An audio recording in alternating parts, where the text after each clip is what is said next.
Okay, we talked some about the cowboy and his horse and how a lot of the horses weren't really finely bred. They were kind of pretty rough stock. And a cowboy used his horse kind of like a contractor uses his pickup truck. They'd use it up and throw it away and get a new one. You got to remember it was a different time in history and a whole different set of values. Horses were cheap. $10 would buy a good horse.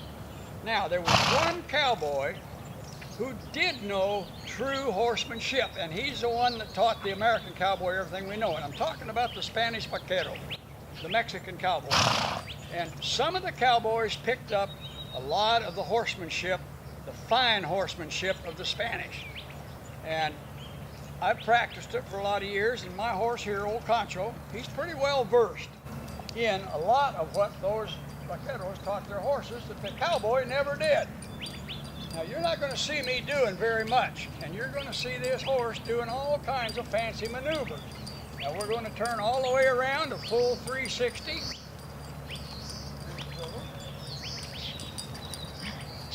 And we can move off sideways to the right straight sideways. We can move right straight sideways to the left, or we can go ahead and back up as far as we need.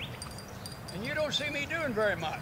This is because he is trained in a proper manner for horsemanship. The American cowboy manhandled his horse and he got the job done. Don't knock the cowboy. He could take any piece of jug-headed crowbait you wanted to give him and he could get a day's work out of it. And there's a science in that.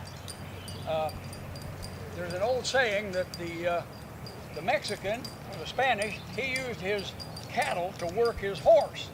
And the cowboy used his horse to work his cattle. They were two totally different cultures that the only thing that tied them together was that they both rode horses and worked with cattle. But outside of that, everything was different.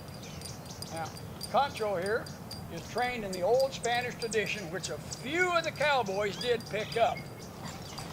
And he will do exactly what I ask, when I ask, and he doesn't give me a lot of static, and you don't see me do very much at all. Yeah. Now, he looked like he was really excited that he was only doing what I asked him to do, but now he stands here just as calm as he can be. It takes a lot of training to do this. It would take 3 to 5 years to train a horse like this. The American cowboy, his boss would not allow him to spend that kind of time on a horse. He wanted the horse bucked out in 30 days and then put to work. Well, they were not highly trained. They learned what they learned on the job, the same as the cowboy. There was only one school that taught anything about cowboy work, and that was a school of hard knocks.